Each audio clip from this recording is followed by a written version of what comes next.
পশ্চিমবঙ্গের রাজ্যপাল বদল হলো গতকাল। রাজ্যপাল বদলের যে আদর্শ প্রক্রিয়া তার থেকে আমরা বহু দূরে সরে এসেছি।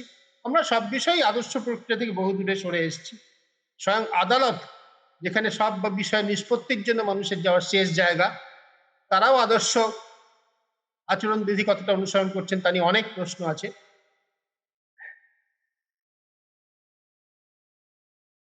আদর্শ আচরণ বিধি অনুযায়ী রাজ্যের মুখ্যমন্ত্রী, দেশের উপরাষ্ট্রপতি এদের সঙ্গে পরামর্শ করে রাজ্যপালকে নিয়োগ করা হবে। অর্থাৎ রাষ্ট্রপতি নামমাত্র নিয়োগ করেন, কেন্দ্রীয় সরকার এদের সঙ্গে পরামর্শ করে করবেন।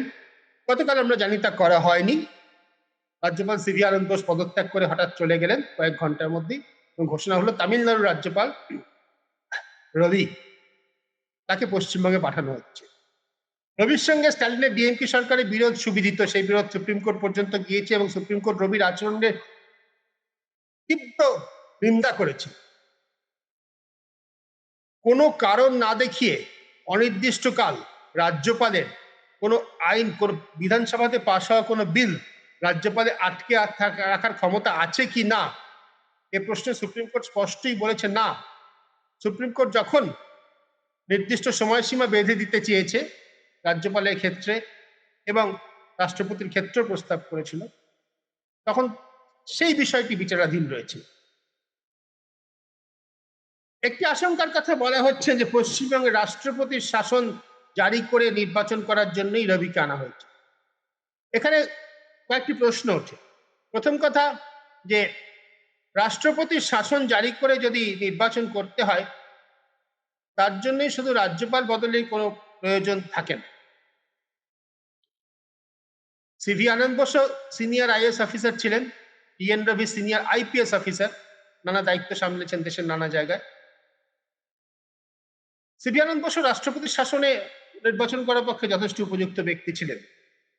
তার বদলে আনা হয়েছে একটি পুলিশ অফিসার।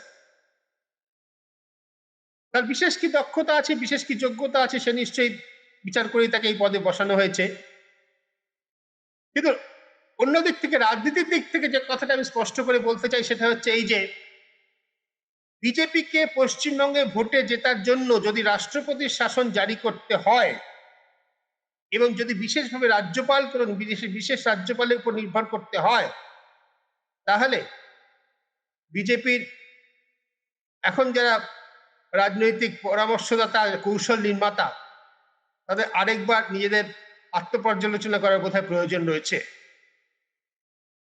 রাষ্ট্রপতির শাসন করে বিজেপির ভোটে জেতার সম্ভাবনা বাড়বে কি না, এ প্রশ্নের উত্তরে আমি আমার মতামত দেবো, কারণ এত আর কোনো অঙ্ক করে পরিসংখ্যান পার্সেন্টেজ কষে উত্তর দেওয়া সম্ভব নয়।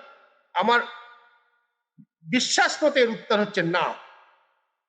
রাষ্ট্রপতি শাসন করে শাসনাধীন অবস্থায় পশ্চিমবঙ্গে নির্বাচন করলে বিজেপির জেতার সম্ভাবনা বাড়বে না, বরং মমতা ব্যানার্জিকে বলির পাঠা করা হয়েছে, মমতা ব্যানার্জি সরকারকে অন্যায়ভাবে বরখাস্ত করা হয়েছে, এই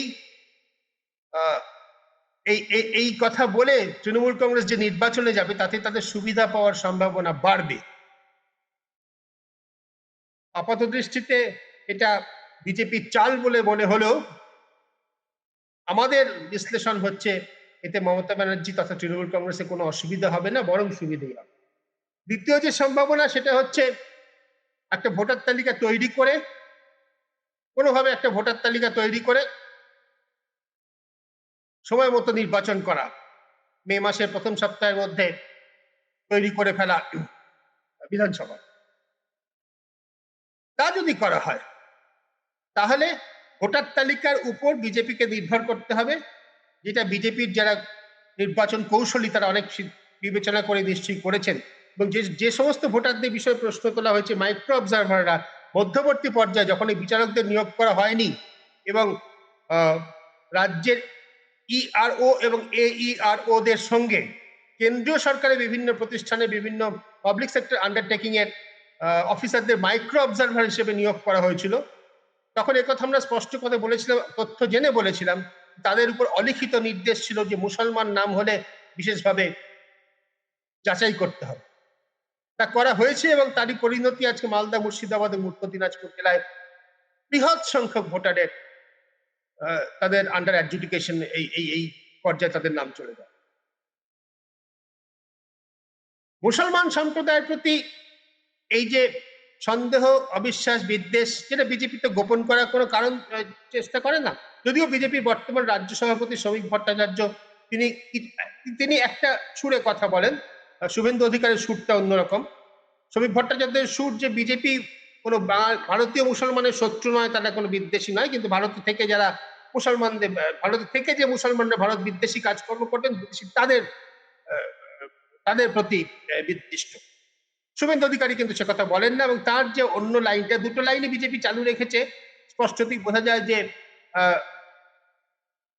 অপেক্ষাকৃত শহুরে, অপেক্ষাকৃত আপাত দৃষ্টিতে অন্তত অন্তর্ভুক্তি, ইনক্লুসিভ একটা সমাজের পক্ষে আপাত দৃষ্টিতে একটু সভ্যতা সংস্কৃতির কথা বলা যে মানুষজন, তাদের কাছে শ্রমিক ভট্টাচার্যের লাইনটা অ্যাপিলিং হতে পারে।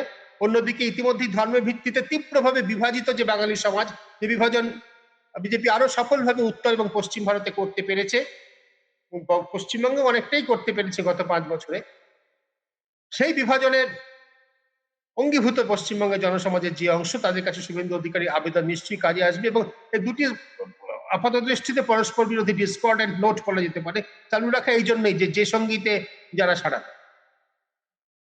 কিন্তু বাংলার বৃহৎ সমাজ তা শুধু ধর্মের ভিত্তিতে তৈরি নয়। সেই সমাজ কি করবে এই নির্বাচনের মুখে বাংলার রাজনীতিতে, এটা হচ্ছে বড় প্রশ্ন। সেই সমাজে কিন্তু বাংলার ভোটের প্রবণতা আমরা যদি দেখি, সেখানে কিন্তু ধর্ম বা জাতের ভিত্তিতে ভোট হয় না, যে কথা বামপন্থীরা জোর গলায় বলতেন। রাজনৈতিক পর্যবেক্ষক বা বিশ্লেষক হিসেবে আমি কিন্তু তা মনে করি না। অবশ্যই পশ্চিমবাংলায় ভোটে ধর্ম এবং জাতির একটা ভূমিকা আছে, হয়তো উত্তর ভারতের মতো অত প্রবল ভাবে নেই, উত্তরপ্রদেশের মতো অত প্রবল ভাবে নেই, কিন্তু নিশ্চয়ই আছে। আছে বলেই প্রার্থী নির্বাচনেও বিভিন্ন দলে সেটা ধরা পড়ে। কিন্তু একই সঙ্গে অত্যন্ত তাৎপর্যপূর্ণ হচ্ছে বাংলার ভোটারের 50% প্রায় ভোটারের একটা সম্পূর্ণ অন্য পরিচয়, ধর্মীয় পরিচয়ের থেকে ভোটদানের সময় বড়। এটা প্রমাণ হয়ে গিয়েছে বিগত 2-3টে নির্বাচনে। সেটি হচ্ছে তাদের লিঙ্গভিত্তিক পরিচয়, জেন্ডার আইডেন্টিটি। এই মহিলা ভোটাররা, তারা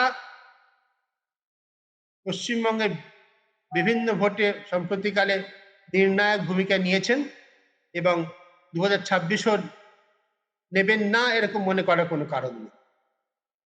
সেই ভোটারদের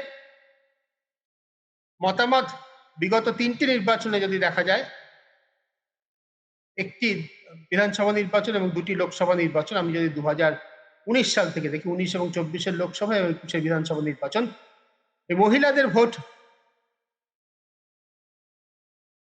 বড় অংশ, সিংহভাগ মমতা ব্যানার্জির পক্ষে গিয়েছে। আমি তৃণমূল কংগ্রেসের থেকেও এখানে বেশি মমতা ব্যানার্জির কথা বলবো, কারণ ব্যক্তি হিসেবে তার যে পরিচিতি বাংলার রাজনীতিতে, সেটা এখানে অনেক বেশি গুরুত্বপূর্ণ হয়ে দাঁড়িয়েছে। আজকে আমরা দেখছি বাংলার মানুষের ভোটাধিকার রক্ষার লড়াই, যেটা কিন্তু তৃণমূল কংগ্রেস ধারাবাহিকভাবে এসআইআর প্রক্রিয়া চালু করার সময় থেকেই করেছে। মমতা ব্যানার্জি তার নিজস্ব রাজনীতির প্রয়োজনে একথা বলেছেন যে এসআইআর হতে দেবেন না, যে কথা বলার কোনো অধিকার বা ক্ষমতা তার নেই। পরবর্তীকালে প্রমাণ হয়ে গিয়েছে, এসআইআর শুরু হয়েছে, এটা একটা সাংবিধানিক প্রক্রিয়া, সেটা হবেই, বাধা দেওয়ার ক্ষমতা কোনো রাজ্যের মুখ্যমন্ত্রী নেই। কিন্তু ওই সুরটা যে প্রথম থেকেই তৃণমূল কংগ্রেস ধরে রেখেছে রাজনৈতিকভাবে, এবং জেলায় জেলায় বিধানসভায়, বিভিন্ন বিধানসভা কেন্দ্রে, পাড়ায় পাড়ায়, মহল্লায় মহল্লায় তারা যে শিবির করেছে, আমাদের নিশ্চয়ই মনে আছে, তার নাম ছিল বাংলার ভোট রক্ষা শিবির। আজকে এই 6ই মার্চ, যেখানে আর দুদিন পরে নির্বাচন কমিশনের ফুল বেঞ্চ পশ্চিমবঙ্গে আসতে চলেছে এবং তার কয়েকদিনের মধ্যেই ভোট ঘোষণা হবে বলে মনে করা হচ্ছে, সেখানে মমতা ব্যানার্জি কোন দাবি নিয়ে কলকাতার ধর্মতলায় ধর্ণা মঞ্চে আবার বসেছেন? বাংলার ভোট রক্ষা করার দাবি নিয়ে। এবং এই অনুষঙ্গে যে কথাগুলো চলে আসছে, যেভাবে কবির সুমন বা জয় গোস্বামীকে হাজির করা হয়েছে, সকলেরই মনে পড়ে যাবে যে আজ থেকে ঠিক 20 বছর আগে 2006 সালে যখন তথাকথিত পরিবর্তনের জন্য, অর্থাৎ বামফ্রন্ট সরকারের পরিবর্তনের জন্য যে রাজনৈতিক আন্দোলন প্রক্রিয়া শুরু হয়েছিল, সেখানে মমতা ব্যানার্জি সিঙ্গুর আন্দোলনের পরিপ্রেক্ষিতে সেখানে অনশন করে তৃণমূল কংগ্রেসের পক্ষ থেকে বলা হয় 26 দিন তিনি ওখানে অনশন করেছিলেন। সেই 20 বছর আগেকার রাজনীতির স্মৃতি, সেই উন্মাদনা, সেই আবেগ তৃণমূল কংগ্রেস, মমতা ব্যানার্জি ফিরিয়ে আনার চেষ্টা করছে। সফল হবেন কিনা তা তাদের ভোটের ফলাফল বলবে, ভোটের ফল ঘোষণা হওয়ার পর বোঝা যাবে।